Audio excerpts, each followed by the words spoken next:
Now, allow me to introduce our second session of the day. This is going to be special focus, the report launch, and it's going to be spearheaded by Regina Getao, who was here yesterday.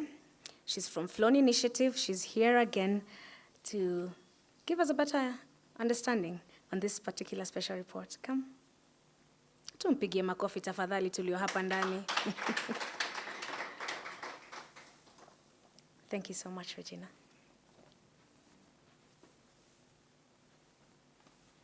Thank you, Becky and everyone. Good morning, everyone. I hope you're having a good morning despite the cold. I'm good as well. My name is Regina Gita. As you have heard, I'm the Policy and Research Intern at Flone Initiative. Am I audible? Okay, so I'm Regina Gitao. I'm the Policy and Research Intern at Flone Initiative. I'm an urban planner and a researcher as well. So today I will be taking you through our recent research. Would you kindly pull up my slides? I will be taking you through our research on improving the training outcomes and employability of women professionals in the public transport sector with a case study of Kigali in Rwanda. This research was undertaken in partnership with UN Habitat, the Urban Electric Mobility Initiative, UEMI, as part of the Solutions Plus and Urban Pathways project. I'm actually grateful that our keynote has set the pace for this conversation on the underrepresentation of women in the public sector and the integral role that they play in the shift to sustainable modes of transportation and realization of a just city. I believe that Kigali is not an isolated case when it comes to underrepresentation of women in the public transport sector. As women comprise of about 3.5% of people working in the transport and logistics center. And when it comes to driving of motor taxis, which is also a key mode of transportation in Rwanda, women are not drivers compared to the 36,875 men who are drivers. So that shows a really high gender gap when it comes to women's participation in the public transport sector. Next slide, please. Next. That is just the introduction, the statistics on the number of women within the public transport sector. As you can see, out of 156,000 people in the transport sector, only 5,400 are women. Next slide, please. So the research objectives of this study was to assess these social enterprises, particularly in electric mobility, and whether they have any gender mainstreaming frameworks in place, and whether they are being implemented, to establish any progress made when it comes to gender mainstreaming and any gaps that are there when it comes to training and employment of women in the sector, and also provide recommendations to guide the improvement of gender inclusion in the e-mobility sector in future programs. So we really can't say Rwanda has not done anything when it comes to creation of laws and policies that guide gender inclusion and equality. They have a gender-sensitive legal framework which oversees the gender equality through several national laws. They have the constitutional law on the prevention and punishment of gender-based violence. There are also other policies within the country which ensure that gender equality is embedded in their goals. That is the National Urbanization Policy, the Public Transport Policy and Strategy, and also the Transport Sector Strategic Plan. So for the project methodology, which is very important in informing the key findings and the recommendations, so there was data collection, which entailed an online survey to 6 social enterprises which deal with electric mobility within Kigali. There were also key informant interviews on 2 social enterprises that undertake driving training programs for women within the city. So for the key findings, we realized, one, there's sociocultural perceptions, which really limit the participation of women in the male-dominated public transport sector, whereby there are those gender stereotypes or cultural norms that surround women's participation in the public transport sector. I think we heard yesterday from one of our women in transport who talked about whatever they go through when it comes to gender stereotyping for women who work in the public transport sector. There was also penetration of women in the job market. One, they lack access to opportunities. They also lack affordability to motorcycles. Hence, they cannot be able to work if they cannot be able to afford motorcycles. I'd like just to put the photo on the slide in context. This is a photo of women being trained how to ride motorcycles in Kigali. Number 3, there was also knowledge and expertise, whereby you find most women do not have knowledge in STEM, that is science, technology, and mathematics. Hence, they cannot be able to land jobs in the sector, either technical opportunities or any other opportunities that enable them to get into the transport sector. There is also gender gap, whereby 50% of the social enterprises involved regularly collect, keep, and track gender disaggregated data when it comes to recruitment and retention of women in the transport sector. There's also policy gaps when it comes to sexual harassment and discrimination of women in the sector, whereby among the 25% of women involved, 25% of the social enterprises involved, they have equal opportunities and non-discriminatory policies, whereas 75% they do prohibit the sexual harassment and discrimination of women at the workplace, but they do not have the policies written or put together in a document that can be able to be referred to in future. When it comes to the challenges of the inclusion of women in the e-mobility sector, we looked at in 4 phases, that is the pre-training and selection of women into the industry, undertaking of the training of the participants, as you have seen, license acquisition of the women so that they can be able to run their businesses or get employed, and also transition into employment. Okay, yeah, you've gotten the license. Are you able to land a job? So these challenges, you're going to see them categorized in that way. So we'll begin with the pre-training and selection. As you can see, there's a baseline evaluation of these projects, whereby as you can see, there's the challenge, there's a best practice, and there's also the recommendation. Allow me to just use my slides. So for baseline evaluation, the recommendation was that it's important that a situation analysis is undertaken before these projects are rolled out so that we can understand what gender needs are there when it comes to ensuring that everyone is able to be included and women are also able to be included in the industry. There was also development and adherence to a monitoring, evaluation, learning, and control plan for future projects. The next challenge was lack of a clear selection criteria when it comes to screening, training applicants. What criteria do these driving institutions use to enroll women into their courses? So the recommendation was these institutions need to collaborate with stakeholders such as the transport companies and academic institutions that could provide a pool of interested candidates. There's also to introduce a commitment fee that is going to attract serious students, so that it can't be like, okay, yeah, we've selected you, but do you really want to undertake this course? And what is your motivation to undertake this course? So that if we are putting people into the industry, we are putting people who are motivated and people who know what they are doing.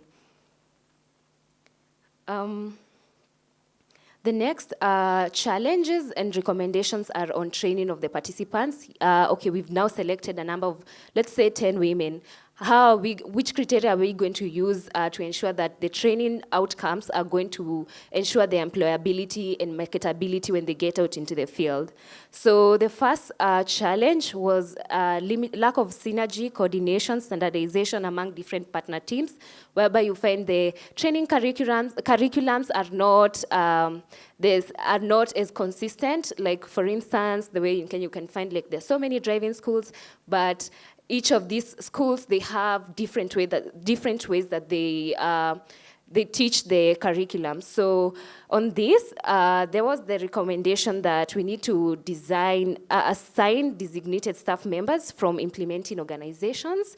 Another one is centralize policies and procedures to specific coordinating entities to ensure that there's coordination in the kind of curriculum that we are rolling out, and also development of a clear, centralized, and accessible communication channel for all participants and partners to ensure proper flow of information. So, for instance, the driving school has already enrolled the students, so they can tell, like, for example, a company that deals with e-mobility, we have these students who are coming out. Do you guys have an incentive on how we can ensure that these women are able maybe to access bikes, or how can these women be able to access employment after they are done? So just to ensure the smooth transition of these women after the training curriculum. We have the unforeseen risks linked to COVID-19 regulations. I think this goes without saying. Most of the businesses were affected when it came to COVID-19. So here the recommendation was that during the project appraisal phase, we need to identify risks and provide a mitigation strategy in case any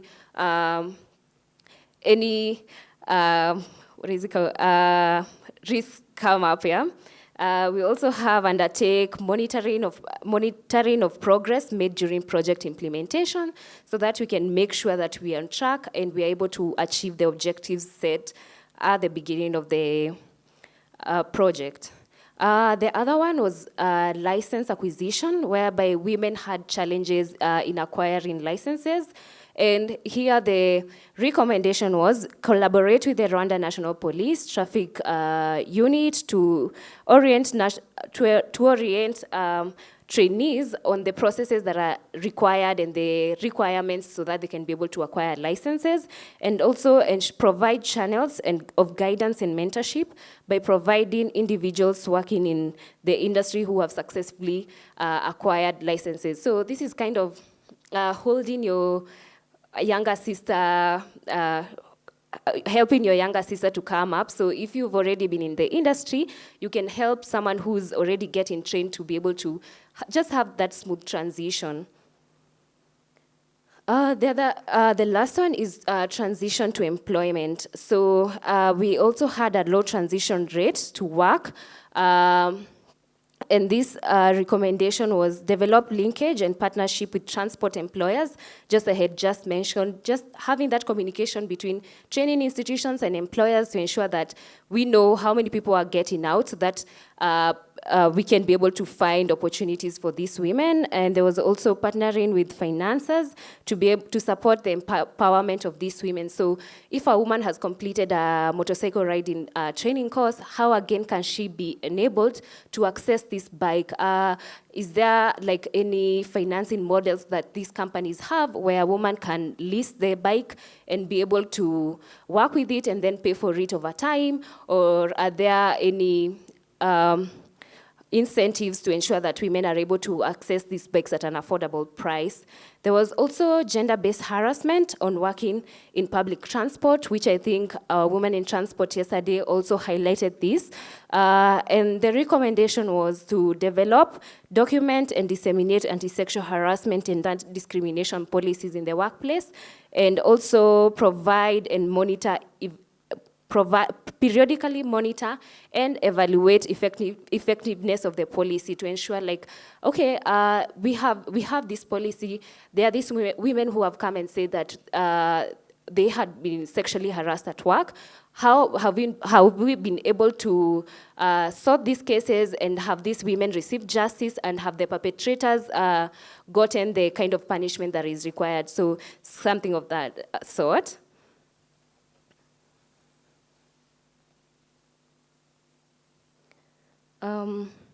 So for the recommendations, I think you can pull up my slides now.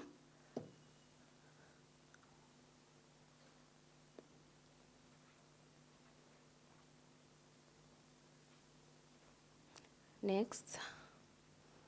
Yeah, so we provided a recommendation across the career cycle of women, whereby there's the career cycle of women in the sector is from attraction, from where like you can see this job, you're like, okay, fine, I think I would like to explore this sector. There's also selection. When you've applied, are you able to be selected? Retention, after you've acquired the job, are you able to be in the workspace for a long time? There's also career interruptions and interventions, whereby if a woman wants to go for maternity leave, or when it comes to menstrual health, are they able to get these interruptions and able to go on with their work well? There's also re-entry after career interruptions. After you've gotten your child, are you able to go back to work smoothly? Next, please. So on this, these recommendations are categorized within those stages, and there are the different actors, as you can see in the red font. It's the actor. For instance, the first one is e-mobility enterprises. How can they attract women into the sector? And this is by celebrating and showcasing successful cases of women in the industry. There's also encourage application of women by highlighting the benefits offered when working for those enterprises. There's also government and policy makers. What can they do? And this is through policy making and development of policies on challenging gender stereotyping and exclusion of women in the transport sector. There's also donor and multilateral agencies. What they can do is prioritize their support, if it's technical support, if it's financial support, to start up e-mobility social enterprises, investing and promoting inclusion of female professionals. There's also provision of technical support to guide the development of gender-responsive projects and support policies advocating for gender inclusion in the e-mobility sector. For researchers or any academic institutions, they can provide scholarships to women and minority groups who are interested in joining the sector, and organize fairs led by women leaders in STEM spaces, whereby they can provide mentorship and guidance to women who are interested in the sector. On selection, as you can see, still the actors and the recommendations include provide internally minimum limit for female candidates under each department, so that women can be able to access these opportunities. So if it's the educational requirements for women to access, for example, motorcycle training courses, you don't have to have maybe a degree or a diploma, so at least there can be high entry levels of women into the training programs. There's also prioritized applications from women applying for leadership positions. This will help even boost the morale of other women who want to join in the industry, and also consider other skills that women have, which are many, and for example, be naturally conscious or intuitive of their safety and environment during selection, apart from academic qualifications. The next one is for government and policy makers. What can they do? And one is withhold licensing of any social enterprises that do not meet the minimum standards when it comes to gender inclusion, or any institutions that do not combat any sexual harassment cases or gender inequality. There's also deregister any social enterprises involved in gross misconduct. For donors, what can they do? They can set the minimum standards on gender sensitivity and inclusivity. So if a social enterprise wants to come up, they can be asked, how many women are employed, or how many women do you seek to target, so that we can see like whether we can fund you. There's also academic institutions. They can support and prioritize applications from female candidates, maybe if they want to get into those STEM or motorcycle riding courses, and work closely with mentors to ensure that young girls enrolling in tertiary education understand the courses and the career that they are picking. On the retention of women in the sector, how do we retain the women in the sector? So for e-mobility enterprises, they can provide a conducive working environment for women. I think we already talked about that yesterday, to ensure that women feel comfortable and they feel prioritized at their workplaces. We can also prepare gender handbooks, highlighting the roles of and responsibility of all female staff and their qualifications, professional gaps and recommendations for career advancement. We can also offer continuous professional development for women professionals so that you can ensure that women are able to climb up the career ladder in the transport industry, ensure that women enter into formal contracts to ensure that if you go for maternity leave, you have a contract that is binding that you are entitled to a 3-month or 6-month maternity leave, and when you come back, you are able to go back to your job well. There's also timely and discreet handling of any sexual harassment cases.